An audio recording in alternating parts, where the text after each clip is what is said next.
Punjabi radio ਜੋ S ਸਾਰੇ ਸਰੋਤਿਆਂ ਨੂੰ ਬਲਵਿੰਦਰ ਕੌਰ ਵੱਲੋਂ ਪਿਆਰ ਭਰੀ ਸਤਿ ਸ੍ਰੀ ਅਕਾਲ। ਤੇ ਜੀ ਪ੍ਰੋਗਰਾਮ ਖਬਰ ਤੇ ਨਜ਼ਰ ਪ੍ਰੋਗਰਾਮ ਦੇ ਵਿੱਚ ਸਾਡੇ ਨਾਲ ਹੋਣਗੇ ਬਲਤੇਜ ਪੰਨੂ। ਕੁਝ ਇੱਕ ਖਬਰਾਂ ਤੇ ਕਰਾਂਗੇ ਜੀ ਗੱਲਬਾਤ ਕਰਨ ਤੋਂ ਪਹਿਲਾਂ ਧੰਨਵਾਦ ਕਰਨਾ ਚਾਹੁੰਦੇ ਸਾਡੇ ਸਪਾਂਸਰਸ ਦਾ ਜਿਨ੍ਹਾਂ ਨੇ ਇਸ ਪ੍ਰੋਗਰਾਮ ਨੂੰ ਸਪਾਂਸਰ ਕਰਕੇ ਆਪ ਸਭ ਤੱਕ ਪਹੁੰਚਾਇਆ ਜੀ। ਗੁਰਦੀਪ ਸਿੰਘ ਬਿਰਦੀ ਕਲੋਵਸ ਤੋਂ ਖਾਲਸਾ ਇੰਸ਼ੋਰੈਂਸ ਏਜੰਸੀ ਜੋ ਹਰ ਇੱਕ ਤਰ੍ਹਾਂ ਦੀ ਇੰਸ਼ੋਰੈਂਸ ਕਰਦੇ ਨੇ ਸੈਨੋਜੇ ਤੋਂ। ਸੂਬੇਦਾਰ ਸਰਜੀਤ ਸਿੰਘ ਖੰਗੂੜਾ ਤੇ ਪਰਿਵਾਰ ਸੈਨੋਜੇ ਤੋਂ। ਪ੍ਰਿਤਪਾਲ ਸਿੰਘ ਜੀ ਸੈਨੋਜੇ ਪਿੱਲਾ ਸੰਘੇੜਾ ਸੈਨੋਜੇ ਤੋਂ। ਦਲਵੀਰ ਸਿੰਘ ਗਿਆਓ ਲਾਈਵੋਕ। ਸੁਰਿੰਦਰ ਕੌਰ ਧਾਮੀ ਦੇ ਪਰਿਵਾਰ ਸੀਰਜ। ਸਤਨਾਮ ਸਿੰਘ ਸ਼ੇਰ ਗਿਆਓ ਸਲਮਾ ਤੋਂ। ਇਸ਼ਾਨਜੀਤ ਸਿੰਘ ਕਲੋਟੀ ਦੇ ਪਰਿਵਾਰ ਜੁਬਾ ਸਿਟੀ ਤੋਂ। ਬਹੁਤ ਬਹੁਤ ਇਹਨਾਂ ਦੇ ਧੰਨਵਾਦੀ ਇਹਨਾਂ ਨੇ ਇਸ ਪ੍ਰੋਗਰਾਮ ਨੂੰ ਸਪਾਂਸਰ ਕੀਤਾ ਆਪ ਸਭ ਤੱਕ ਪਹੁੰਚਾਇਆ ਜੀ। ਸਾਡੇ ਨਾਲ ਜੁੜ ਚੁੱਕੇ ਨੇ ਬਲਤੇਜ ਪੰਨੂ ਜੀ। ਸਤਿ ਸ਼੍ਰੀ ਅਕਾਲ, ਸਵਾਗਤ ਹੈ ਜੀ। ਸਤਿ ਸ਼੍ਰੀ ਅਕਾਲ ਜੀ, ਧੰਨਵਾਦ ਜੀ, ਬਹੁਤ ਮਿਹਰਬਾਨੀ ਜੀ। ਆਦੇ ਬਲਤੇਜ ਪੰਨੂ ਜੀ ਜਿਹੜੀਆਂ ਸੁਰਖੀਆਂ ਨੇ ਅਖਬਾਰਾਂ ਦੀਆਂ ਉਹਨਾਂ ਦੇ ਵਿੱਚ ਇੱਕ ਪਹਿਲੇ ਪੇਜ ਤੇ ਹੀ ਹੈਗੀ ਆ ਕਿ ਭਾਰਤ ਦੇ ਵਿੱਚ ਜਿਹੜੇ ਨਿਵੇਸ਼ ਕਰਨਗੇ ਪੈਸੇ ਲਾਉਣਗੇ ਉਹਨਾਂ ਨੂੰ ਉੱਥੇ 10 ਸਾਲ ਰਹਿਣ ਦਾ ਜਿਹੜਾ ਪਰਮਿਟ ਦਿੱਤਾ ਜਾਊਗਾ ਰਿਹਾਇਸ਼। ਜੀ ਇਹ ਜਿਹੜੀ ਸੈਂਟਰ ਦੀ ਸਰਕਾਰ ਹੈ ਉਹਦੇ ਵੱਲੋਂ ਜਿਹੜਾ ਐਲਾਨ ਕੀਤਾ ਗਿਆ ਕਿ ਕਿਹਾ ਗਿਆ ਜੀ ਕਿ ਇਹ ਜਿਹੜੀ ਇਨਵੈਸਟਮੈਂਟ ਹੈ ਉਹਨੂੰ ਵਧਾਉਣ ਦੇ ਵਾਸਤੇ, ਉਹਨੂੰ ਲਿਆਉਣ ਦੇ ਵਾਸਤੇ ਅਜਿਹਾ ਫੈਸਲਾ ਜਿਹੜਾ ਜੀ ਉਹ ਕੀਤਾ ਗਿਆ। ਸਰਕਾਰ ਨੇ ਵਿਦੇਸ਼ੀ ਨਿਵੇਸ਼ ਜਿਹੜਾ ਜੀ ਉਹਦੇ ਵਾਸਤੇ ਸਿੰਗਾਪੁਰ ਦੇ ਮਾਡਲ ਦੇ ਉੱਤੇ ਇੱਕ ਨਿਸ਼ਚਿਤ ਹੱਦ ਤੱਕ ਨਿਵੇਸ਼ ਕਰਨ ਵਾਲੇ ਵਿਦੇਸ਼ੀ ਜਿਹੜੇ ਨਿਵੇਸ਼ਕ ਨੇ ਜੀ ਉਹਨਾਂ ਨੂੰ ਭਾਰਤ ਦੇ ਵਿੱਚ 10 ਸਾਲਾਂ ਲਈ ਰਿਹਾਇਸ਼ੀ ਪਰਮਿਟ ਦੇਣ ਦਾ ਫੈਸਲਾ ਕੀਤਾ। ਔਰ ਇਸ ਨੀਤੀ ਦੇ ਤਹਿਤ ਦੇਸ਼ ਦੇ ਵਿੱਚ ਘੱਟ ਤੋਂ ਘੱਟ 10 ਕਰੋੜ ਰੁਪਏ ਤੱਕ ਦਾ ਨਿਵੇਸ਼ ਕਰਨ ਵਾਲੇ ਨੂੰ ਵਿਦੇਸ਼ੀ ਨਿਵੇਸ਼ਕਾਂ ਨੂੰ ਹੁਣ ਜਿਹੜਾ ਜੀ ਨਿਵਾਸੀ ਦਾ ਦਰਜਾ ਦਿੱਤਾ ਜਾ ਸਕਦਾ ਔਰ ਇਹਦੇ ਨਾਲ ਉਹ ਦੇਸ਼ ਦੇ ਵਿੱਚ ਮਕਾਨ ਖਰੀਦ ਸਕਦਾ ਹੈ। ਉਹਦੇ ਲਈ ਵੀਜ਼ਾ ਸ਼ਰਤਾਂ ਜਿਹੜੀਆਂ ਜੀ ਉਹ ਨਰਮ ਕੀਤੀਆਂ ਜਾਣਗੀਆਂ। ਉਹਦੇ ਪਰਿਵਾਰਕ ਮੈਂਬਰਾਂ ਨੂੰ ਨੌਕਰੀ ਦੇ ਮੌਕੇ ਤੇ ਹੋਰ ਸਹੂਲਤਾਂ ਦਿੱਤੀਆਂ ਜਾਣਗੀਆਂ ਜੀ। ਪ੍ਰਧਾਨ ਮੰਤਰੀ ਹੋਰਾਂ ਦੀ ਪ੍ਰਧਾਨਗੀ ਦੇ ਹੇਠ ਹੋਈ ਕੇਂਦਰੀ ਮੰਤਰੀ ਮੰਡਲ ਦੀ ਜਿਹੜੀ ਮੀਟਿੰਗ ਆ ਉਹਦੇ ਵਿੱਚ ਇਸ ਪ੍ਰਸਤਾਵ ਨੂੰ ਮਨਜ਼ੂਰੀ ਜਿਹੜੀ ਆ ਜੀ ਉਹ ਦਿੱਤੀ ਗਈ ਆ। 18 ਮਹੀਨਿਆਂ ਦੇ ਦੌਰਾਨ 10 ਕਰੋੜ ਰੁਪਏ ਤੱਕ ਤੇ 3 ਸਾਲਾਂ ਦੇ ਵਿੱਚ 25 ਕਰੋੜ ਰੁਪਏ ਤੱਕ ਦਾ ਵਿਦੇਸ਼ੀ ਨਿਵੇਸ਼ ਕਰਨ ਵਾਲਿਆਂ ਨੂੰ 10 ਸਾਲਾਂ ਦਾ ਨਿਵਾਸੀ ਪਰਮਿਟ ਜਿਹੜਾ ਉਹ ਦਿੱਤਾ ਜਾਊਗਾ। ਇਹਦੇ ਵਿੱਚ ਹੋਰ 10 ਸਾਲਾਂ ਦਾ ਵਾਧਾ ਕੀਤਾ ਜਾ ਸਕੂਗਾ ਔਰ ਜਿਹੜੇ ਇੱਥੇ ਇਨਵੈਸਟ ਕਰਨ ਵਾਲੇ ਨੇ ਉਹਨਾਂ ਨੂੰ ਘਰ ਜਿਵੇਂ ਦੱਸਿਆ ਗਿਆ ਖਰੀਦਣ ਦੀ ਆਗਿਆ ਹੋਊਗੀ। ਜਿਹੜਾ ਪੈਸੇ ਇਨਵੈਸਟ ਕਰੂਗਾ ਜੀ ਉਹਦੇ ਬੱਚੇ ਤੇ ਪਤਨੀ ਜਿਹੜੀ ਆ ਉਹ ਇੱਥੇ ਨੌਕਰੀ ਕਰ ਸਕਦੀ ਹੈ, ਪੜ੍ਹਾਈ ਜਿਹੜੀ ਹੈ ਜੀ ਉਹ ਕਰ ਸਕਦੀ ਹੈ। ਇਸ ਯੋਜਨਾ ਦੇ ਵਿੱਚ ਪਾਕਿਸਤਾਨ ਤੇ ਚਾਈਨਾ ਦੇ ਨਾਗਰਿਕਾਂ ਨੂੰ ਜਿਹੜਾ ਜੀ ਉਹ ਸ਼ਾਮਲ ਨਹੀਂ ਕੀਤਾ ਗਿਆ ਔਰ ਹਰ ਵਿੱਤੀ ਵਰ੍ਹੇ ਦੇ ਵਿੱਚ 20 ਭਾਰਤੀ ਨਾਗਰਿਕਾਂ ਨੂੰ ਰੁਜ਼ਗਾਰ ਜਿਹੜਾ ਜੀ ਉਹ ਮਿਲਣਾ ਚਾਹੀਦਾ ਜਿਹੜਾ ਇੱਥੇ ਇਨਵੈਸਟ ਕਰੂਗਾ ਜੀ। ਤੋ ਇਹ ਨਵੀਆਂ ਕੁਝ ਜਿਹੜੀਆਂ ਸ਼ਰਤਾਂ ਨੇ ਉਹ ਲੈ ਕੇ ਆਉਂਦੀਆਂ ਨੇ ਜੀ ਕੇਂਦਰ ਦੀ ਸਰਕਾਰ ਨੇ ਜਿਹੜੇ ਇੱਥੇ ਇਨਵੈਸਟ ਕਰਨ ਵਾਲੇ ਨੇ ਉਹਨਾਂ ਦੇ ਵਾਸਤੇ। ਹੁਣ ਇਹਦੇ ਨਾਲ ਕਿੰਨੀ ਕੁ ਇਨਵੈਸਟਮੈਂਟ ਜਿਹੜੀ ਆ ਜੀ ਉਹ ਆਉਂਦੀ ਆ ਇਹਦੇ ਵਾਸਤੇ ਤਾਂ ਇੰਤਜ਼ਾਰ ਹੀ ਜਿਹੜਾ ਜੀ ਉਹ ਕਰਨਾ ਪਊਗਾ। ਬਿਲਕੁਲ ਜੀ, ਜਿਨ੍ਹਾਂ ਨੇ ਭਾਰਤ ਨੂੰ ਪੇਪਰਾਂ 'ਚ ਦੇਖਿਆ ਜਾਂ ਉਹਨਾਂ ਦੇ ਜੁਮਲੇ ਸੁਣੇ ਆ ਉਹ ਤਾਂ ਜ਼ਰੂਰ ਰਹਿ ਸਕਦੇ ਆ ਜੀ, ਉੱਥੇ ਜਾ ਕੇ ਇਨਵੈਸਟ ਕਰ ਸਕਦੇ ਆ ਪਰ ਫਿਰ ਵੀ ਖਾਲੀ ਹੱਥ ਮੁੜਨਗੇ। ਤੇ ਅੱਗੇ ਆਪਾਂ ਆਮ ਆਦਮੀ ਪਾਰਟੀ ਦੀ ਗੱਲ ਕਰੀਏ ਉਸ ਦੇ ਵਿੱਚ ਸੁੱਚਾ ਸਿੰਘ ਤੇ ਆਮ ਆਦਮੀ ਪਾਰਟੀ ਦੇ ਜਿਹੜੇ ਮੇਲ ਜੋਲ ਦੀਆਂ ਦੇ ਅਸਾਰ ਆ ਉਹ ਛੋਟੇ ਹੋਏ ਜੀ। ਇਹ ਕਹਿ ਸਕਦੇ ਹੋ ਐਕਚੁਅਲੀ ਕੱਲ ਜਿਹੜੀ ਕੋਸ਼ਿਸ਼ ਕਿਹਾ ਜਾ ਰਿਹਾ ਜੀ ਉਹਦੀ ਹਾਲਾਂਕਿ ਡਿਟੇਲ ਤਾਂ ਕੋਈ ਸਾਹਮਣੇ ਜਿਹੜੀ ਨਹੀਂ ਆ ਰਹੀ ਕਿ ਸੰਜੇ ਸਿੰਘ ਹੋਰਾਂ ਨੇ ਜਿਹੜਾ ਜੀ ਉਹ ਮੁਲਾਕਾਤ ਕਰਨ ਦੀ ਕੋਸ਼ਿਸ਼ ਕੀਤੀ ਆ। ਸੁੱਚਾ ਸਿੰਘ ਛੋਟੇਪੁਰ ਹੋਰਾਂ ਦੀ ਜਿਹੜੀ ਉਹਨਾਂ ਦੀ ਕੋਠੀ ਹੈ ਇੱਥੇ ਮੋਹਾਲੀ ਦੇ ਵਿੱਚ ਉਹਦੇ ਵਿੱਚ ਜਿਹੜਾ ਜੀ ਉਹ ਜਾ ਕੇ ਪਰ ਗੱਲ ਜਿਹੜੀ ਹੈ ਜੀ ਉਹ ਕਿਤੇ ਤਣ ਪੱਤਣ ਲੱਗੀ ਜਿਹੜੀ ਉਹ ਨਹੀਂ ਦੱਸੀ ਦੀ। ਇਹ ਕਿਹਾ ਜਾ ਰਿਹਾ ਜੀ ਕਿ ਪਾਰਟੀ ਦੇ ਵੱਲੋਂ ਕਨਵੀਨਰਸ਼ਿਪ ਦੇ ਅਹੁਦੇ ਤੋਂ ਲਾਂਭੇ ਕੀਤੇ ਗਏ ਛੋਟੇਪੁਰ ਨੇ ਜਿਹੜਾ ਜੀ ਇਹ ਕਿਹਾ ਕਿ ਉਹ ਮਾਨਸਿਕ ਤੌਰ ਦੇ ਉੱਤੇ ਹੁਣ ਪਾਰਟੀ ਦੇ ਨਾਲ ਨਹੀਂ ਰਹੇ ਜਦੋਂ ਕਿ ਤਕਨੀਕੀ ਤੌਰ ਦੇ ਉੱਤੇ ਹੀ ਜਿਹੜਾ ਜੀ ਉਹ ਜੁੜੇ ਹੋਏ ਨੇ। ਸੰਜੇ ਸਿੰਘ ਹੋਰਾਂ ਨੇ ਵੀ ਕੋਈ ਇਹਦਾ ਜਿਹੜਾ ਜੀ ਡਿਟੇਲ ਨਹੀਂ ਦਿੱਤੀ ਕਿ ਗੱਲਬਾਤ ਹੋਈ ਆ ਤਾਂ ਕੀ ਜਿਹੜੀ ਹੈ ਜੀ ਉਹ ਹੋਈ ਆ ਪਰ ਇਹ ਤਕਰੀਬਨ ਸਾਫ਼ ਹੈ ਜੀ ਕਿ ਹੁਣ ਆਮ ਆਦਮੀ ਪਾਰਟੀ ਤੇ ਸੁੱਚਾ ਸਿੰਘ ਛੋਟੇਪੁਰ ਹੋਰਾਂ ਦਾ ਜਿਹੜਾ ਜੀ ਗੱਠਜੋੜ ਹੋਣਾ ਮੁੜ ਕੇ ਵਾਪਸ ਆਉਣਾ ਕੋਈ ਸੌਖਾ ਜਿਹੜਾ ਜੀ ਉਹ ਨਹੀਂ ਰਿਹਾ।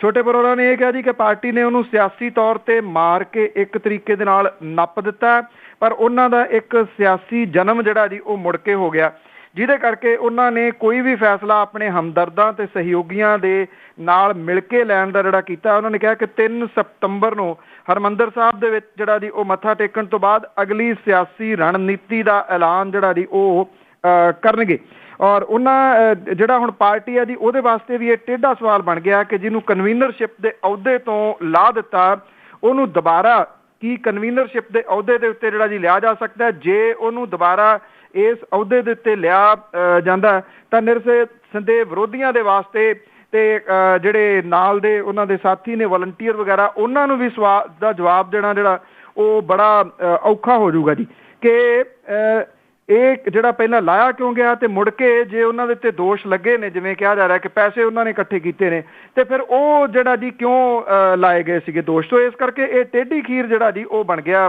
ਪਾਰਟੀ ਦੇ ਵਾਸਤੇ ਵੀ। ਹਾਂ ਬਿਲਕੁਲ ਜੀ, ਇਹ ਜਿਹੜਾ ਮਸਲਾ ਆ ਉਹ ਵੱਡਾ ਹੀ ਹੁੰਦਾ ਗਿਆ, ਛੋਟਾ ਹੋਣ 'ਚ ਆਇਆ ਹੀ ਨਹੀਂ। ਤੇ ਅੱਗੇ ਆਪਾਂ ਸੁਪਰੀਮ ਕੋਰਟ ਦੇ ਆਰਡਰਾਂ ਦੀ ਗੱਲ ਕਰਦੇ ਹਾਂ ਕਿ ਉਹਨਾਂ ਨੇ ਪੱਛਮੀ ਬੰਗਾਲ ਦੇ ਕਿਸਾਨਾਂ ਦੀਆਂ ਜ਼ਮੀਨਾਂ ਵਾਪਸ ਕਰਨ ਦੇ ਹੁਕਮ ਦਿੱਤੇ। ਐਕਚੁਅਲੀ ਜੀ ਇਹ ਮੁੱਦਾ ਬਹੁਤ ਭਖਿਆ ਸੀਗਾ ਪੱਛਮੀ ਬੰਗਾਲ ਦੇ ਵਿੱਚ, ਜਦੋਂ ਉੱਥੇ ਕਾਮਰੇਡਾਂ ਦੀ ਸਰਕਾਰ ਸੀਗੀ ਤੇ ਜਿਹੜੇ ਮੌਜੂਦਾ ਮੁੱਖ ਮੰਤਰੀ ਹੈ ਜੀ ਮਮਤਾ ਬੈਨਰਜੀ, ਉਹਨਾਂ ਨੇ ਇਹ ਝੰਡਾ ਚੁੱਕਿਆ ਸੀਗਾ। ਹੁਗਲੀ ਜ਼ਿਲ੍ਹੇ ਦੇ ਪਿੰਡ ਸੰਗੂਰ ਦੇ ਵਿੱਚ ਇਹ ਅਕਵਾਇਰ ਕੀਤੀ ਗਈ ਕਰੀਬ 1000 ਏਕੜ ਜ਼ਮੀਨ, 997 ਏਕੜ ਜ਼ਮੀਨ ਸੀਗੀ। ਸੁਪਰੀਮ ਕੋਰਟ ਨੇ ਹੁਣ ਹੁਕਮ ਕੀਤਾ ਜੀ ਕਿ ਇਹ ਕਿਸਾਨਾਂ ਨੂੰ ਵਾਪਸ ਕਰ ਦਿੱਤੀ ਜਾਵੇ।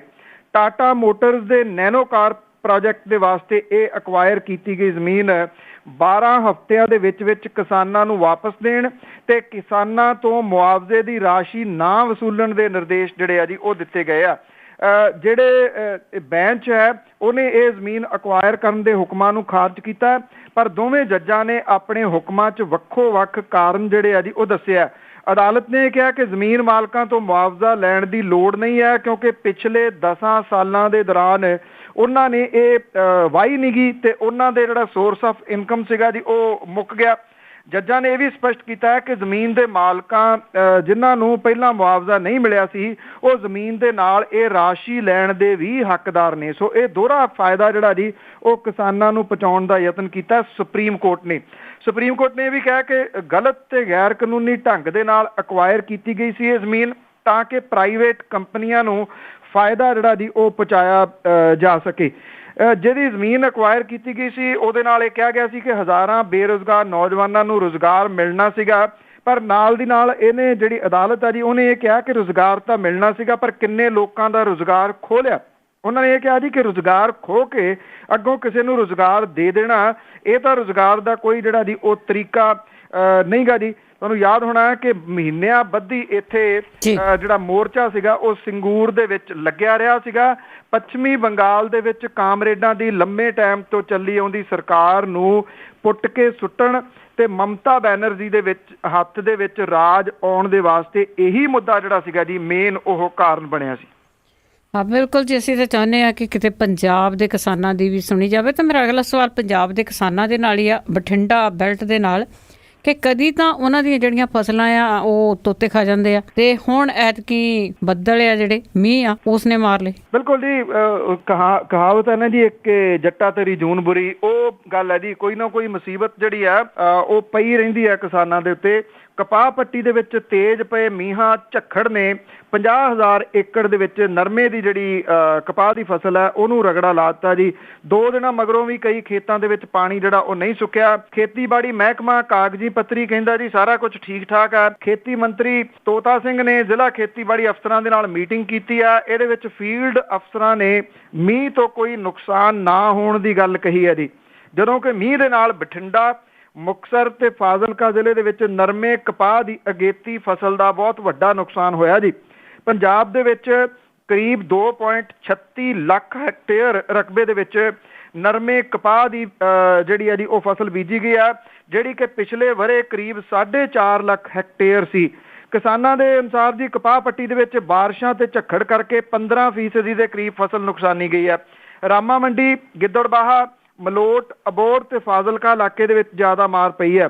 ਔਰ ਅਗਸਤ ਮਹੀਨੇ ਦੇ ਦੌਰਾਨ ਇਸ ਵਾਰੀ 254 ਮਿਲੀਮੀਟਰ ਮੀਂਹ ਜਿਹੜਾ ਦੀ ਪਿਆ, ਜਦੋਂ ਕਿ ਪਿਛਲੇ ਸਾਲ ਅਗਸਤ ਮਹੀਨੇ ਦੇ ਵਿੱਚ ਬਾਰਿਸ਼ 52 ਮਿਲੀਮੀਟਰ ਜਿਹੜੀ ਆ ਉਹ ਪਈ ਸੀਗੀ। ਖੇਤੀਬਾੜੀ ਦੇ ਜਿਹੜੇ ਡਾਇਰੈਕਟਰ ਨੇ ਉਹ ਇਹ ਕਹਿੰਦੇ ਆ ਕਿ ਬਾਰਿਸ਼ਾਂ ਕਰਕੇ ਕਿਤੇ ਵੀ ਨਰਮੇ ਦੀ ਕਪਾਹ ਦੀ ਫਸਲ ਦਾ ਕੋਈ ਨੁਕਸਾਨ ਜਿਹੜਾ ਜੀ ਉਹ ਨਹੀਂ ਹੋਇਆ।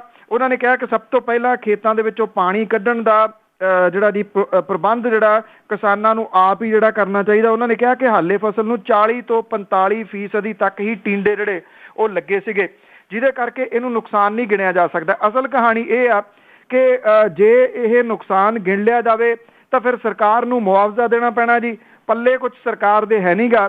ਮੁਆਵਜ਼ਾ ਜਿਹੜਾ ਜੀ ਉਹ ਫਿਰ 10-10 ਰੁਪਏ ਦੇ ਚੈੱਕ ਜਿਹੜੇ ਆਉਣਗੇ ਤੇ ਉਹ ਸਰਕਾਰ ਦੀ ਬਦਨਾਮੀ ਦਾ ਕਾਰਨ ਬਣ ਸਕਦੇ ਆ। ਇਸ ਕਰਕੇ ਸਰਕਾਰ ਨੇ ਜਾਂ ਖੇਤੀ ਮੰਤਰੀ ਨੇ ਤੇ ਉਹਨਾਂ ਦੀ ਅਫਸਰਾਂ ਦੀ ਫੌਜ ਨੇ ਵਿਚਲਾ ਰਾਹ ਕੱਢ ਲਿਆ ਜੀ ਕਿ ਨੁਕਸਾਨ ਹੀ ਕੋਈ ਨਹੀਂ ਹੋਇਆ, ਮੀਂਹ ਹੀ ਕੋਈ ਨਹੀਂ ਪਿਆ, ਇਹ ਤਾਂ ਉਂਝ ਹੀ ਕਹੀ ਜਾਂਦੇ ਆ ਜੀ। ਬਿਲਕੁਲ ਜੀ, ਜਿਸ ਤਰ੍ਹਾਂ ਤੁਸੀਂ ਕਿਹਾ ਇਹਨਾਂ ਦੇ ਪੱਲੇ ਕੁਛ ਨਹੀਂ, ਪਰ ਫਿਰ ਵੀ ਦੇਖ ਲਓ ਕਿ ਭਾਂਡੇ ਕਿੰਨੇ ਮਹਿੰਗੇ ਆ, ਉਹ ਵੰਡੀ ਜਾਂਦੇ ਆ ਲੋਕਾਂ ਨੂੰ ਤੇ ਸਮਝ ਨਹੀਂ ਆਉਂਦੀ ਕਿਸਾਨਾਂ ਦੀ ਕੌਣ ਸੁਣੂਗਾ। ਤੇ ਅੱਗੇ ਆਪਾਂ ਗੱਲ ਕਰਦੇ ਹਾਂ ਜੀ ਕੇਜਰੀਵਾਲ ਦੀ। ਉਸਨੇ ਇੱਕ ਵਿਵਾਦਤ ਮੰਤਰੀ ਸੰਦੀਪ ਕੁਮਾਰ ਨੂੰ ਮੰਤਰੀ ਮੰਡਲ ਵਿੱਚੋਂ ਕੱਢਿਆ। ਐਕਚੁਅਲੀ ਜੀ ਇਹ ਮਾਮਲਾ ਜਿਹੜਾ ਜੀ ਇੱਥੋਂ ਦੇ ਸੈਕਸ ਸਕੈਂਡਲ ਦੇ ਨਾਲ ਜੁੜਿਆ ਹੋਇਆ ਹੈ ਔਰ ਜਿਹੜਾ ਦਿੱਲੀ ਦੇ ਮੁੱਖ ਮੰਤਰੀ ਨੇ ਅਰਵਿੰਦ ਕੇਜਰੀਵਾਲ ਹੋਰਾਂ ਨੇ ਇਹ ਜਿਹੜੀ CD ਸਾਹਮਣੇ ਆਈ ਇਸ ਮੰਤਰੀ ਦੀ ਸੰਦੀਪ ਕੁਮਾਰ ਜਿਹੜਾ ਕਿ CD ਦੇ ਵਿੱਚ ਦੱਸੀਦਾ ਜੀ, ਉਹਦੇ ਉੱਤੇ ਤੁਰੰਤ ਜਿਹੜੀ ਆ ਜੀ ਉਹ ਕਾਰਵਾਈ ਕਰਦੇ ਆ। ਕੋਈ ਕਮੇਟੀ ਨਹੀਂ ਬਿਠਾਈ ਕਿ ਉਹ ਜਿਹੜੀ ਦੀ ਉਹ ਜਾਂਚ ਕਰਕੇ ਦੱਸੂਗੀ, ਬਲਕਿ ਇਹ CD ਸਾਹਮਣੇ ਆਉਂਦਿਆਂ ਉਹਨੂੰ ਅਹੁਦੇ ਤੋਂ ਜਿਹੜਾ ਜੀ ਉਹ ਹਟਾ ਦਿੱਤਾ। ਮੰਤਰੀ ਨੂੰ ਹਟਾਉਣ ਦਾ ਫੈਸਲਾ ਉੱਚ ਪੱਧਰੀ ਮੀਟਿੰਗ ਦੇ ਵਿੱਚ ਲਿਆ ਗਿਆ ਜੀ, ਜਿਹਦੇ ਵਿੱਚ ਆਮ ਆਦਮੀ ਪਾਰਟੀ ਦੇ ਮੋਹਰੇ ਆਗੂ ਜਿਹੜੇ ਸੀਗੇ ਜੀ ਉਹ ਸ਼ਾਮਲ ਸਨ ਇਸ ਮੀਟਿੰਗ ਦੇ ਵਿੱਚ। ਔਰ ਜਿਹੜਾ ਜੀ ਇਹ ਦੱਸਿਆ ਗਿਆ ਪਾਰਟੀ ਦੇ ਵੱਲੋਂ ਜੀ ਕਿ ਇਸ ਤਰ੍ਹਾਂ ਦੀ ਕੋਈ ਵੀ ਜਿਹੜੀ ਗੱਲ ਹੈ ਉਹ ਪਾਰਟੀ ਬਰਦਾਸ਼ਤ ਜਿਹੜੀ ਹੈ ਜੀ ਉਹ ਨਹੀਂ ਕਰਦੀ। ਔਰ ਇਹ ਕਿਹਾ ਗਿਆ ਜੀ ਕਿ ਇਹ ਜਿਹੜਾ ਮੰਤਰੀ ਸੰਦੀਪ ਕੁਮਾਰ ਸੀਗਾ ਉਹਦੀ ਇਤਰਾਜ਼ਯੋਗ ਸੀਟੀ ਜਿਹੜੀ ਹੈ ਜੀ ਉਹ ਸਰਕਾਰ ਤੱਕ ਵੀ ਪਹੁੰਚੀ ਹੈ। ਪਾਰਟੀ ਨੇ ਜਨਤਕ ਜੀਵਨ ਦੇ ਵਿੱਚ ਮਰਿਆਦਾਪੂਰਨ ਵਿਹਾਰ ਦੀ ਹਮਾਇਤੀ ਜਿਹੜੀ ਕਿਹਾ ਕਿ ਹਮਾਇਤੀ ਆ। ਔਰ ਇਹ ਜਿਹੜੀ ਗੱਲ ਇਸ ਤਰ੍ਹਾਂ ਦੀ ਸੀ ਜਿਹਨੂੰ ਕਿ ਅੱਖੋਂ ਪਰੋਖੇ ਨਹੀਂ ਜਿਹੜਾ ਜੀ ਉਹ ਕੀਤਾ ਜਾ ਸਕਦਾ। ਸੰਦੀਪ ਕੁਮਾਰ ਨੂੰ ਫੌਰੀ ਤੌਰ ਦੇ ਉੱਤੇ ਕੈਬਨਿਟ ਦੇ ਵਿੱਚੋਂ ਹਟਾ ਦਿੱਤਾ ਗਿਆ। CD ਦੇ ਵਿੱਚ ਸੰਦੀਪ ਕੁਮਾਰ ਨੂੰ ਇਤਰਾਜ਼ਯੋਗ ਹਾਲਤ ਦੇ ਵਿੱਚ ਦਿਖਾਇਆ ਗਿਆ। ਉਹ ਸੁਲਤਾਨਪੁਰ ਮਾਜਰਾ ਹਲਕੇ ਦੀ ਨੁਮਾਇੰਦਗੀ ਜਿਹੜੀ ਹੈ ਜੀ ਉਹ ਕਰਦੇ ਆ। ਆਮ ਆਦਮੀ ਪਾਰਟੀ ਦੇ ਉਹ ਦੂਜੇ ਮੰਤਰੀ ਹੈ ਜਿਹਨੂੰ ਕਿ ਇਸ ਤਰੀਕੇ ਦੇ ਨਾਲ ਇਲਜ਼ਾਮ ਲੱਗਣ ਤੋਂ ਫੌਰਨ ਬਾਅਦ ਹਟਾਇਆ ਗਿਆ। ਇਦੋਂ ਪਹਿਲਾਂ ਅਸੀਮ ਅਹਿਮਦ ਖਾਨ ਨੂੰ ਆਪਣਾ ਅਹੁਦਾ ਗਵਾਉਣਾ ਪਿਆ ਸੀਗਾ। ਉਹ ਖੁਰਾਕ ਤੇ ਸਪਲਾਈ ਮੰਤਰੀ ਸੀ। ਅਸੀਮ ਅਹਿਮਦ ਖਾਨ ਦੇ ਉੱਤੇ ਦੋਸ਼ ਜਿਹੜੇ ਜੀ ਇਹ ਲੱਗੇ ਸੀਗੇ ਕਿ ਉਹਨੇ ਕੋਈ ਸੌਦੇਬਾਜ਼ੀ ਜਿਹੜੀ ਹੈ ਜੀ ਕਿਸੇ ਦੇ ਕੰਪਨੀ ਦੇ ਨਾਲ ਕਰਨ ਦੀ ਕੋਸ਼ਿਸ਼ ਕੀਤੀ ਸੀ ਰਿਸ਼ਵਤ ਲੈਣ ਵਾਲੇ ਮਾਮਲੇ 'ਚ, ਤੇ ਉਹਨੂੰ ਉਹਦੇ ਅਹੁਦੇ ਤੋਂ ਜਿਹੜਾ ਉਹ ਹਟਾ ਦਿੱਤਾ ਗਿਆ ਸੀਗਾ। ਉਦੋਂ ਇਹ ਗੱਲ ਜਿਹੜੀ ਚੱਲੀ ਸੀਗੀ ਕਿ ਸ਼ਾਇਦ ਇਹਦਾ ਅਸਰ ਜਿਹੜਾ ਜੀ ਉਹ ਪਾਰਟੀ ਦੇ ਉੱਤੇ ਪਊਗਾ, ਕਿਉਂਕਿ ਉਹ ਇੱਕ ਖਾਸ ਫਿਰਕੇ ਮੁਸਲਿਮ ਭਾਈਚਾਰੇ ਨੂੰ ਜਿਹੜਾ ਜੀ ਉਹ ਰਿਪਰੈਜ਼ੈਂਟ ਕਰਦੇ ਸਨ। ਪਰ ਇਹਦਾ ਕੋਈ ਅਸਰ ਨਹੀਂ ਪਿਆ, ਸਗੋਂ ਚੰਗਾ ਅਸਰ ਜਿਹੜਾ ਜੀ ਉਹ ਗਿਆ ਸੀਗਾ ਕਿ ਕਰਪਸ਼ਨ ਜਿਹੜੀ ਆ ਜੀ ਉਹਦੀ ਜ਼ੀਰੋ ਟੋਲਰੈਂਸ ਰੱਖੀ ਗਈ ਆ, ਉਹਨੂੰ ਹਟਾ ਦਿੱਤਾ ਗਿਆ। ਇਸੇ ਤਰੀਕੇ ਦੇ ਨਾਲ ਸਰਕਾਰ ਦੇ ਉੱਤੇ ਕੋਈ ਅਸਰ ਸ਼ਾਇਦ ਇਸ ਚੀਜ਼ ਦਾ ਨਹੀਂ ਪਊਗਾ ਕਿ ਸੰਦੀਪ ਕੁਮਾਰ ਨੂੰ ਇੰਨੀ ਛੇਤੀ ਤੁਰੰਤ ਕਾਰਵਾਈ ਕਰਦਿਆਂ ਕਿਉਂ ਹਟਾਇਆ ਗਿਆ। ਜੀ ਤੇ ਅੱਗੇ ਆਪਾਂ ਗੱਲ ਕਰਦੇ ਹਾਂ ਮੁੱਖ ਚੋਣ ਅਫਸਰ ਦੀ, ਜਿਨ੍ਹਾਂ ਨੇ ਪੰਜਾਬ ਦੇ ਜਿੰਨੇ ਵੀ ਅਪਰਾਧੀ ਆ ਉਹਨਾਂ ਦਾ ਰਿਕਾਰਡ ਤਲਬ ਕੀਤਾ। ਐਕਚੁਅਲੀ ਜੀ ਪੰਜਾਬ ਦੇ ਵਿੱਚ ਜਿਹੜਾ ਚੋਣ ਕਮਿਸ਼ਨ ਹੈ ਉਹ ਸਰਗਰਮ ਹੋ ਗਿਆ ਪੂਰਾ ਇਸ ਵੇਲੇ। ਔਰ ਹਰ ਹਫਤੇ ਜਿਹੜੇ ਆ ਜੀ ਉਹਦੇ ਆਫੀਸਰ ਇੱਥੇ ਪੰਜਾਬ ਦੇ ਵਿੱਚ ਆ ਰਹੇ ਨੇ। ਔਰ ਜਿਹੜੀਆਂ ਮਸ਼ੀਨਾਂ ਨੇ ਜੀ ਵੋਟਿੰਗ ਮਸ਼ੀਨਾਂ EVM 38,000 ਮਸ਼ੀਨਾਂ ਜਿਹੜੀਆਂ ਜੀ ਉਹ 8 ਸੂਬਿਆਂ ਤੋਂ ਪੰਜਾਬ ਦੇ ਵਿੱਚ ਜਿਹੜਾ ਜੀ ਉਹ ਪਹੁੰਚ ਗਈਆਂ ਨੇ। ਇਹਨਾਂ ਨੂੰ ਬਕਾਇਦਾ ਤੌਰ ਦੇ ਉੱਤੇ ਜਿਹੜਾ ਜੀ ਤਿਆਰ ਕੀਤਾ ਜਾ ਰਿਹਾ ਪੰਜਾਬ ਦੀਆਂ ਚੋਣਾਂ ਦੇ ਵਾਸਤੇ। ਉਧਰ ਮੁੱਖ ਚੋਣ ਆਫੀਸਰ ਨੇ ਪੰਜਾਬ ਦੇ ਵਿੱਚ ਵਿਧਾਨ ਸਭਾ ਚੋਣਾਂ ਦੇ ਮੱਦੇਨਜ਼ਰ ਪੰਜਾਬ ਪੁਲਿਸ ਤੋਂ ਗੈਂਗਸਟਰਾਂ, ਭਗੌੜਿਆਂ ਤੇ ਅਪਰਾਧੀਆਂ ਦਾ ਰਿਕਾਰਡ ਜਿਹੜਾ ਜੀ ਉਹ ਤਲਬ ਕਰ ਲਿਆ। ਮੁੱਖ ਚੋਣ ਕਮਿਸ਼ਨ ਨੇ 5 ਸਤੰਬਰ ਤੱਕ ਪੁਲਿਸ ਨੂੰ ਇਹ ਸਾਰਾ ਰਿਕਾਰਡ ਦੇਣ ਦੀ ਲਿਖਤੀ ਹਦਾਇਤ ਜਿਹੜੀ ਆ ਜੀ ਉਹ ਕੀਤੀ ਆ। ਜਾਣਕਾਰੀ ਦੇ ਅਨੁਸਾਰ ਸਤੰਬਰ ਦੇ ਅਖੀਰਲੇ ਹਫਤੇ ਮੁੱਖ ਚੋਣ ਕਮਿਸ਼ਨਰ ਭਾਰਤ ਸਰਕਾਰ ਪੰਜਾਬ ਜਿਹੜੇ ਜੀ ਉਹ ਆ ਰਹੇ ਨੇ ਔਰ ਉਹਨਾਂ ਦੇ ਵੱਲੋਂ ਤਿਆਰੀਆਂ ਦਾ ਜਾਇਜ਼ਾ ਜਿਹੜਾ ਜੀ ਉਹ ਲਿਆ ਜਾਣਾ। ਮੁੱਖ ਚੋਣ ਅਫਸਰ ਵੱਲੋਂ ਮਾੜੇ ਅਨਸਰਾਂ ਨੂੰ 2 ਸ਼੍ਰੇਣੀਆਂ ਦੇ ਵਿੱਚ ਵੰਡਿਆ ਜਾ ਰਿਹਾ। ਗੈਂਗਸਟਰ ਤੇ ਖਾਸ ਕਿਸਮ ਦੇ ਜੁਰਮਾਂ ਦੇ ਵਿੱਚ ਜੇਲ੍ਹ 'ਚ ਜਾ ਚੁੱਕੇ ਲੋਕਾਂ ਨੂੰ A ਕੈਟਾਗਰੀ ਵਿੱਚ ਰੱਖਿਆ ਗਿਆ, ਛੋਟੇ ਜੁਰਮਾਂ ਵਾਲਿਆਂ ਨੂੰ B ਕੈਟਾਗਰੀ ਦੇ ਵਿੱਚ ਰੱਖਿਆ ਗਿਆ। ਗੈਂਗਸਟਰਾਂ ਦੀ ਵੱਖਰੀ ਸੂਚੀ ਮੰਗੀ ਗਈ ਹੈ। ਜਿਹੜੇ ਬਦਮਾਸ਼ ਨੇ 10 ਨੰਬਰੀਏ ਉਹਨਾਂ ਦੇ ਵੇਰਵੇ ਵੀ ਮੰਗੇ ਗਏ ਨੇ ਜੋ ਕਿ ਪੁਲਿਸ ਦੇ ਭਗੌੜੇ ਨੇ ਤੇ ਜਿਨ੍ਹਾਂ ਦੇ ਖਿਲਾਫ ਗੈਰ ਜ਼ਮਾਨਤੀ ਵਾਰੰਟ ਜਾਰੀ ਹੋਏ ਨੇ, ਉਹਨਾਂ ਦੇ ਵੇਰਵੇ ਵੀ ਪੁਲਿਸ ਤੋਂ ਤਲਬ ਜਿਹੜੇ ਉਹ ਕੀਤੇ ਗਏ ਨੇ। ਪੰਜਾਬ ਪੁਲਿਸ ਨੇ ਜ਼ਿਲ੍ਹਿਆਂ ਦੇ ਵਿੱਚੋਂ ਇਹ ਸਾਰੀ ਸੂਚਨਾ ਜਿਹੜੀ ਹੈ ਜੀ ਉਹ ਮੰਗੀ ਆ। ਮੁੱਖ ਚੋਣ ਕਮਿਸ਼ਨ ਦੇ ਵੱਲੋਂ ਪੰਜਾਬ ਦੌਰੇ ਦੇ ਦੌਰਾਨ ਪੁਲਿਸ ਸਟੇਸ਼ਨ ਵਾਇਰ ਪੂਰਾ ਮੁਲਾਂਕਣ ਕੀਤਾ ਜਾਣਾ, ਜਿਹਦੇ ਕਰਕੇ ਹੁਣੇ ਤੋਂ ਮੁੱਖ ਚੋਣ ਦਫ਼ਤਰ ਪੰਜਾਬ ਨੇ ਤਿਆਰੀ ਸ਼ੁਰੂ ਕਰ ਦਿੱਤੀ ਹੈ। ਇਹਦੇ ਦੌਰਾਨ ਮੁੱਖ ਚੋਣ ਦਫ਼ਤਰ ਨੇ EVM ਮਸ਼ੀਨਾਂ ਨੂੰ ਹਰ ਜ਼ਿਲ੍ਹਾ ਹੈੱਡਕੁਆਟਰ ਦੇ ਉੱਤੇ ਪਹੁੰਚਾ ਦਿੱਤਾ ਜੀ। ਔਰ ਹੁਣ ਤੱਕ ਪੰਜਾਬ ਦੇ ਵਿੱਚ 38,344 ਬੈਲਟ ਯੂਨਿਟ ਤੇ 30,152 ਕੰਟਰੋਲ ਯੂਨਿਟ ਜਿਹੜੇ ਆ ਜੀ ਉਹ ਪੁੱਜ ਚੁੱਕੇ ਆ। ਕੁਝ ਕੰਟਰੋਲ ਯੂਨਿਟ ਹੋਰ ਪੁੱਜਣੇ ਜਿਹੜਾ ਜੀ ਉਹ ਬਾਕੀ ਨੇ। ਪੰਜਾਬ ਦੇ ਵਿੱਚ 1 ਕਰੋੜ ਤੇ 92 ਲੱਖ ਵੋਟਰ ਨੇ, ਜਿਹਦੇ ਵਿੱਚ 90,52,000 ਔਰਤਾਂ ਵੋਟਰ ਨੇ। ਔਰ ਪੰਜਾਬ ਦੇ ਵਿੱਚ ਇਸ ਵੇਲੇ 22,600 ਪੋਲਿੰਗ ਸਟੇਸ਼ਨ ਨੇ ਔਰ ਇਹਨਾਂ ਦੇ ਵਾਸਤੇ ਲੋੜੀਂਦੀਆਂ EVM ਮਸ਼ੀਨਾਂ ਤੋਂ ਇਲਾਵਾ 25% ਵਾਧੂ ਮਸ਼ੀਨਾਂ ਮੰਗਵਾਈਆਂ ਗਈਆਂ ਨੇ। 10% ਮਸ਼ੀਨਾਂ ਰਿਹਰਸਲ ਦੇ ਵਾਸਤੇ ਮੰਗਵਾਈਆਂ ਗਈਆਂ ਨੇ। ਪੰਜਾਬ ਦੇ ਵਿੱਚ ਪਹਿਲੀ ਵਾਰੀ VVPAT ਮਸ਼ੀਨਾਂ ਦੇ ਨਾਲ ਵਿਧਾਨ ਸਭਾ ਦੇ 22 ਸ਼ਹਿਰੀ ਹਲਕਿਆਂ ਦੇ ਵਿੱਚ VOTING ਜਿਹੜੀ ਆ ਜੀ ਉਹ ਹੋਣੀ ਆ। ਇਹ ਜਿਹੜੀ ਸਪੈਸ਼ਲ ਮਸ਼ੀਨ ਆ ਜੀ, ਇਹਦੇ ਵਿੱਚ ਵੋਟਰ ਆਪਣੀ ਵੋਟ ਜਿਹੜੀ ਆ ਜੀ ਉਹ ਕਾਸਟ ਹੁੰਦੀ ਦੇਖ ਸਕੂਗਾ। ਪੰਜਾਬ ਦੇ ਵਿੱਚ ਕਰੀਬ 4400 VVPAT ਮਸ਼ੀਨਾਂ ਦੀ ਲੋੜ ਹੈ, ਜਿਹਦੇ ਵਿੱਚ 2112 ਮਸ਼ੀਨਾਂ ਜਿਹੜੀਆਂ ਜੀ ਉਹ ਪੰਜਾਬ ਦੇ ਵਿੱਚ ਪਹੁੰਚ ਚੁੱਕੀਆਂ ਹੋਈਆਂ ਨੇ। ਤੁਸੀਂ ਇਹ ਕਹਿ ਲਓ ਕਿ ਸਤੰਬਰ ਮਹੀਨਾ ਜਿਹੜਾ ਜੀ ਇੱਥੋਂ ਮੁਤਾਬਕ ਸਾਡੇ ਅੱਜ ਸ਼ੁਰੂ ਹੋ ਗਿਆ। ਸੋ ਇਹਦੇ ਵਿੱਚ ਜਿਹੜੀ ਹੈ ਜੀ ਚੋਣ ਕਮਿਸ਼ਨ ਜਿਹੜਾ ਜੀ ਉਹ ਵੀ ਸਰਗਰਮ ਹੋ ਗਿਆ ਔਰ ਸਤੰਬਰ ਦੇ ਅਖੀਰ ਤੱਕ ਜਾਂਦਿਆਂ ਟੌਪ ਗੇਅਰ ਦੇ ਵਿੱਚ ਜਿਹੜੀਆਂ ਜੀ ਉਹ ਚੋਣ ਸਰਗਰਮੀਆਂ ਤੇ ਚੋਣ ਕਮਿਸ਼ਨ ਜਿਹੜਾ ਜੀ ਉਹ ਪੈ ਸਕਦਾ। ਬਿਲਕੁਲ ਜੀ, ਜਿਸ ਤਰ੍ਹਾਂ ਆਪਾਂ ਖਬਰਾਂ ਸੁਣਦੇ ਹਾਂ ਗੇਅਰ ਦੇ ਵਿੱਚ ਪੈ ਹੀ ਰਿਹਾ। ਤੇ ਅੱਗੇ ਆਪਾਂ ਜਗਤਾਰ ਸਿੰਘ ਤਾਰਾ ਦੀ ਗੱਲ ਕਰੀਏ ਕਿ ਉਹਨਾਂ ਨੇ ਬੇਅੰਤ ਸਿੰਘ ਦੇ ਕਤਲ ਦੀ ਜ਼ਿੰਮੇਵਾਰੀ ਲਈ। ਬੇਸ਼ੱਕ ਜੀ, ਜਗਤਾਰ ਸਿੰਘ ਤਾਰਾ ਕਿਉਂਕਿ ਬਾਕੀਆਂ ਦੇ ਉੱਤੇ ਤਾਂ ਇਹ ਮੁਕੱਦਮਾ ਚੱਲ ਚੁੱਕਿਆ ਹੈਗਾ ਜੀ ਔਰ ਉਹਨਾਂ ਨੂੰ ਸਜ਼ਾਵਾਂ ਵੀ ਉਹਦੇ ਵਿੱਚ ਹੋ ਗਈਆਂ ਨੇ। ਜਗਤਾਰ ਸਿੰਘ ਤਾਰਾ ਕਿਉਂਕਿ ਉਹ ਜੇਲ੍ਹ ਦੇ ਵਿੱਚੋਂ ਭੱਜ ਗਿਆ ਸੀਗਾ ਜੀ, ਉਹਦੇ ਉੱਤੇ ਮੁਕੱਦਮਾ ਅਜੇ ਬਾਕੀ ਸੀਗਾ। ਹੁਣ ਖਾਲਿਸਤਾਨ ਜ਼ਿੰਦਾ ਫੋਰਸ ਦੇ ਮੁਖੀ ਜਗਤਾਰ ਸਿੰਘ ਤਾਰਾ ਨੇ ਪੰਜਾਬ ਦੇ ਸਾਬਕਾ ਮੁੱਖ ਮੰਤਰੀ ਬੇਅੰਤ ਸਿੰਘ ਦਾ ਕਤਲ ਦੀ ਜ਼ਿੰਮੇਵਾਰੀ ਆਪਣੇ ਸਿਰ ਲੈ ਲਈ ਹੈ ਜੀ। ਅਦਾਲਤ ਦੀ ਸੁਣਵਾਈ ਦੇ ਦੌਰਾਨ ਜਿਹੜੀ ਯੂਨੀਅਨ ਟੈਰਾਟਰੀ ਦੇ ਵਧੀਕ ਜ਼ਿਲ੍ਹਾ ਸੈਸ਼ਨ ਜੱਜ ਨੂੰ ਦਿੱਤੇ 3 ਸਫ਼ਿਆਂ ਦੇ ਹੱਥ ਲਿਖਤ ਬਿਆਨ ਦੇ ਵਿੱਚ ਉਹਨੇ ਬੇਅੰਤ ਸਿੰਘ ਨੂੰ ਕਤਲ ਕਰਨ ਵੇਲੇ ਇਹ ਕਿਹਾ ਜੀ ਕਿ ਉਹ ਤੇ ਮਨੁੱਖੀ ਬੰਬ ਦਿਲਾਵਰ ਸਿੰਘ ਦੇ ਨਾਲ ਸੀਗਾ ਜੀ। ਔਰ ਇਹ ਪਹਿਲੀ ਵਾਰੀ ਆ ਜਦੋਂ ਉਹਨੇ ਅਦਾਲਤ ਦੇ ਵਿੱਚ ਆਪਣਾ ਦੋਸ਼ ਲਿਖਤੀ ਰੂਪ ਦੇ ਵਿੱਚ ਜਿਹੜਾ ਜੀ ਉਹ ਕਬੂਲਿਆ। ਇਹ ਤੋਂ ਪਹਿਲਾਂ ਉਹ ਕੇਸ ਨਾ ਲੜਨ ਦਾ ਦਾਅਵਾ ਜਿਹੜਾ ਜੀ ਉਹ ਕਰਦਾ ਰਿਹਾ। ਹਾਲਾਂਕਿ ਕੱਲ ਹੀ ਜਿਹੜੀ ਹੈ ਜੀ ਉਹ ਬਰਸੀ ਮਨਾਈ ਗਈ ਹੈ ਬੇਅੰਤ ਸਿੰਘ ਦੀ। 31 ਅਗਸਤ 1995 ਨੂੰ ਬੰਬ ਧਮਾਕੇ ਦੇ ਵਿੱਚ ਬੇਅੰਤ ਸਿੰਘ ਦੀ ਮੌਤ ਹੋਈ ਸੀਗੀ। ਜਗਤਾਰ ਸਿੰਘ ਤਾਰਾ ਨੇ ਇਸ ਲਿਖੀ ਚਿੱਠੀ ਦੇ ਵਿੱਚ ਕਿਹਾ ਕਿ ਬੇਅੰਤ ਸਿੰਘ ਨੂੰ ਮਾਰਨ ਵੇਲੇ ਉਹ ਦਿਲਾਵਰ ਸਿੰਘ ਤੇ ਬਲਵੰਤ ਸਿੰਘ ਦੇ ਨਾਲ ਸੀਗਾ। ਉਹਨੂੰ ਬੇਅੰਤ ਸਿੰਘ ਨੂੰ ਮਾਰਨ ਦਾ ਕਿਸੇ ਤਰ੍ਹਾਂ ਦਾ ਕੋਈ ਪਛਤਾਵਾ ਜਾਂ ਅਫਸੋਸ ਨਹੀਂ, ਪਰ ਬੰਬ ਧਮਾਕੇ ਵਿੱਚ ਮਾਰੇ ਗਏ ਦੂਜੇ ਬੇਕਸੂਰ ਬੰਦਿਆਂ ਦਾ ਦੁੱਖ ਜ਼ਰੂਰ ਹੈ।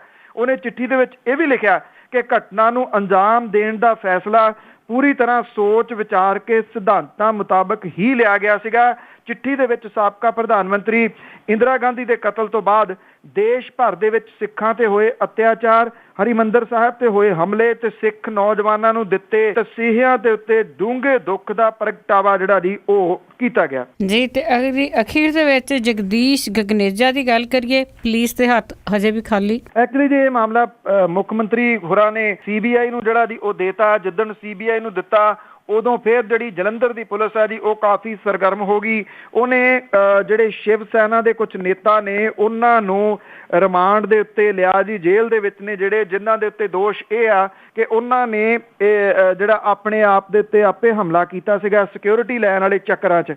ਤੋਂ ਜਿਹੜੇ ਸੂਬੇ ਦੇ ਵਾਈਸ ਪ੍ਰੈਜ਼ੀਡੈਂਟ ਨੇ ਜੀ ਰਿਟਾਇਰਡ ਬ੍ਰਿਗੇਡੀਅਰ ਜਗਦੀਸ਼ ਗਗਨੇਜਾ ਤੇ ਗੋਲੀਆਂ ਮਾਰਨ ਤੇ ਜਾਨਲੇਵਾ ਹਮਲਾ ਕਰਨ ਦੇ ਮਾਮਲੇ ਦੇ ਵਿੱਚ ਇਹ ਜਿਹੜੇ ਲੋਕ ਲਏ ਗਏ ਸੀਗੇ ਰਿਮਾਂਡ ਦੇ ਉੱਤੇ, ਇਹਨਾਂ ਤੋਂ 7 ਦਿਨਾਂ ਦੇ ਰਿਮਾਂਡ ਦੇ ਦੌਰਾਨ ਕੋਈ ਗੱਲ ਜਿਹੜੀ ਹੈ ਜੀ ਪੁਲਿਸ ਸਾਹਮਣੇ ਨਹੀਂ ਲਿਆ ਸਕੀ। ਇਹਨਾਂ 4 ਵਿੱਚੋਂ 3 ਜਣਿਆਂ ਨੂੰ ਅਦਾਲਤ ਦੇ ਵਿੱਚ ਫੇਰ ਪੇਸ਼ ਕੀਤਾ ਗਿਆ। ਅਦਾਲਤ ਨੇ ਇਹਨਾਂ ਨੂੰ ਜੇਲ੍ਹ ਜਿਹੜਾ ਜੀ ਉਹ ਭੇਜ ਦਿੱਤਾ। ਇਹਨਾਂ ਵਿਅਕਤੀਆਂ ਦੇ ਵਿੱਚ ਸਮਰ ਡਸੂਜਾ ਨੂੰ ਪੁਲਿਸ ਨੇ ਪਹਿਲਾਂ ਹੀ ਜੇਲ੍ਹ ਭੇਜ ਦਿੱਤਾ ਸੀ ਕਿਉਂਕਿ ਉਹਦੀਆਂ ਲੱਤਾਂ ਤੇ ਸੱਟਾਂ ਲੱਗੀਆਂ ਹੋਈਆਂ ਸੀ। 7 ਦਿਨ ਦੇ ਪੁਲਿਸ ਰਿਮਾਂਡ ਦੇ ਦੌਰਾਨ ਪੁਲਿਸ ਦੇ ਪੱਲੇ ਕੁਝ ਵੀ ਨਾ ਪੈਣ ਤੇ ਪੁਲਿਸ ਦੀ ਕਾਰਗੁਜ਼ਾਰੀ ਵੀ ਸ਼ੱਕ ਦੇ ਘੇਰੇ ਦੇ ਵਿੱਚ ਜਿਹੜੀ ਹੈ ਉਹ ਆ ਗਈ ਆ। ਸ਼ਿਵ ਸੈਨਾ ਪੰਜਾਬ ਦੇ ਸਾਬਕਾ ਯੂਥ ਪ੍ਰਧਾਨ ਅਮਿਤ ਅਰੋੜਾ ਤੇ ਉਹਦੇ ਕਰਿੰਦਿਆਂ ਮਨੀ ਭਾਰਤੀ ਸੰਧੂ ਤੇ ਸਮਰ ਡਸੂਜਾ ਦੇ ਕੋਲੋਂ ਪੁਲਿਸ ਕਮਿਸ਼ਨਰ ਅਰਪਿਤ ਸ਼ੁਕਲਾ ਸਣੇ ਹੋਰ ਬਹੁਤ ਸਾਰੇ ਪੁਲਿਸ ਅਧਿਕਾਰੀਆਂ ਨੇ ਰਿਮਾਂਡ ਦੇ ਦੌਰਾਨ ਸਖਤੀ ਨਾਲ ਪੁੱਛ ਪੜਤਾਲ ਕੀਤੀ ਸੀ, ਪਰ ਪੁਲਿਸ ਦੇ ਹੱਥ ਕੋਈ ਵੀ ਸੁਰਾਗ ਜਿਹੜਾ ਜੀ ਉਹ ਨਹੀਂ ਲੱਗਿਆ ਜਿਹਦੇ ਤੋਂ ਉਹ ਦੋਸ਼ੀਆਂ ਨੂੰ ਫੜਨ ਦੇ ਵਾਸਤੇ ਕੋਈ ਠੋਸ ਰਣਨੀਤੀ ਜਿਹੜੀ ਜੀ ਉਹ ਅਪਣਾ ਸਕਦੀ। ਜਿਹੜਾ ਜੀ ਗਗਨੇਜਾ ਹੈ ਜਗਦੀਸ਼ ਗਗਨੇਜਾ, ਉਹਦੇ ਗੋਲੀकांड ਦੀ IG ਪੱਧਰ ਦੀ ਪੁੱਛਗਿੱਛ ਜਿਹੜੀ ਹੈ ਜੀ ਉਹ ਕੀਤੀ ਜਾ ਰਹੀ ਹੈ। ਜਿਹੜੀ ਸਪੈਸ਼ਲ ਇਨਵੈਸਟੀਗੇਸ਼ਨ ਟੀਮ ਪੰਜਾਬ ਦੇ ਮੁੱਖ ਮੰਤਰੀ ਪ੍ਰਕਾਸ਼ ਸਿੰਘ ਬਾਦਲ ਹੋਰਾਂ ਦੇ ਕਹਿਣ ਦੇ ਉੱਤੇ ਜਿਹੜੀ ਉਹ ਬਣਾਈ ਗਈ ਸੀ। ਜਗਦੀਸ਼ ਗਗਨੇਜਾ ਨੂੰ 6 ਅਗਸਤ ਦੀ ਰਾਤ ਨੂੰ 8 ਵਜੇ ਦੇ ਕਰੀਬ ਜੋਤੀ ਚੌਕ ਜਲੰਧਰ ਦੇ ਵਿੱਚ ਗੋਲੀਆਂ ਜਿਹੜਾ ਉਹ ਮਾਰੀਆਂ ਗਈਆਂ ਸਨ ਔਰ ਪਹਿਲਾਂ ਜਲੰਧਰ ਦੇ ਵਿੱਚ ਤੇ ਮੁੜ ਕੇ ਲੁਧਿਆਣੇ ਦੇ ਵਿੱਚ ਜਿਹੜਾ ਜੀ ਉਹਨਾਂ ਦਾ ਇਲਾਜ ਚੱਲ ਰਿਹਾ ਹੈ। ਅਜੇ ਵੀ ਉਹ ਜਿਹੜਾ ਜੀ ICU ਯੂਨਿਟ ਦੇ ਵਿੱਚ ਉਹਨਾਂ ਦਾ ਇਲਾਜ ਜਿਹੜਾ ਜੀ ਉਹ ਕੀਤਾ ਜਾ ਰਿਹਾ ਹੈ। ਬਿਲਕੁਲ ਜੀ, ਸਿਕਿਉਰਿਟੀ ਦੇ ਵੀ ਵਿੱਚ ਹੋਣਗੇ ਤਾਂ ਅਖੀਰ ਵਿੱਚ ਆਜ਼ਨਾਮਾ ਕਿ ਵੱਡੇ ਅਫਸਰ ਨੂੰ ਗਿਆ ਸੀ ਮਿਲਣ ਛੋਟਾ, ਬਾਹਰ ਪੀਐਨ ਨੇ ਲਿਆ ਸੀ ਡੱਕ ਮੀਆਂ। ਵੱਡੇ ਅਫਸਰ ਨੂੰ ਗਿਆ ਸੀ ਮਿਲਣ ਛੋਟਾ, ਬਾਹਰ ਪੀਐਨ ਨੇ ਲਿਆ ਸੀ ਡੱਕ ਮੀਆਂ। ਕਹਿੰਦਾ ਕਰੋ ਮੋਬਾਈਲ ਜੀ ਬੰਦ, ਪਹਿਲਾਂ ਕਰਕੇ ਚੈੱਕ ਮੈਂ ਕੱਢੂ ਫਿਰ ਸ਼ੱਕ ਮੀਆਂ। ਹੋ ਗਈ ਬੇਇੱਜ਼ਤੀ ਸੀ ਸੇਵਾਦਾਰ ਮੂਹਰੇ, ਚੱਬਣਾ ਇਹ ਵੀ ਪਿਆ ਸੀ ਅੱਕ ਮੀਆਂ। ਅੰਦਰ ਗਿਆ ਤਾਂ ਸਾਹਿਬ ਦੇ ਤੌਰ ਬਦਲੇ, ਔਖਾ ਜਿਹਾ ਹੋ ਰਿਹਾ ਸੀ ਤੱਕ ਮੀਆਂ। ਛੋਟੇ ਅਫਸਰ ਨੂੰ ਲੱਗਾ ਸੀ ਕਹਿਣ ਵੱਡਾ, ਵੀਰ ਮੇਰਿਆ ਖਾਈ ਨਹੀਂ ਕੌੜ ਮੀਆਂ। ਛੋਟੇ ਅਫਸਰ ਨੂੰ ਲੱਗਾ ਸੀ ਕਹਿਣ ਵੱਡਾ, ਵੀਰ ਮੇਰਿਆ ਖਾਈ ਨਹੀਂ ਕੌੜ ਮੀਆਂ। ਚੱਲਿਆ ਪਿਆ ਸਟਿੰਗ ਦਾ ਬੁਰਾ ਚੱਕਰ, ਸਭ ਦੀ ਬਚਣ ਨੂੰ ਲੱਗੀ ਹੈ ਦੌੜ ਮੀਆਂ। ਥੈਂਕ ਯੂ ਜੀ, ਬਹੁਤ ਬਹੁਤ ਧੰਨਵਾਦ। ਮਿਹਰਬਾਨੀ ਜੀ, ਧੰਨਵਾਦ ਜੀ, ਸਤਿ ਸ੍ਰੀ ਅਕਾਲ ਜੀ। ਸਰੋਤੇ ਸਨ ਬਲਤੇਜ ਪੰਨੂ ਜੋ ਸਾਡੇ ਨਾਲ ਜੁੜਦੇ ਨੇ, ਜੋ ਖਬਰਾਂ ਹੁੰਦੀਆਂ ਨੇ ਪੰਜਾਬ ਵਿੱਚ, ਭਾਰਤ ਵਿੱਚ, ਉਸ ਤੇ ਕਰਦੇ ਹਾਂ ਗੱਲਬਾਤ। ਹੁਣ ਬਲਵਿੰਦਰ ਕੌਰ ਵੱਲੋਂ ਵੀ ਅਗਲੇ ਬੁਲਟਨ ਤੱਕ ਆਪ ਸਭ ਨੂੰ ਹੀ ਪਿਆਰ ਭਰੀ ਸਤਿ ਸ੍ਰੀ ਅਕਾਲ।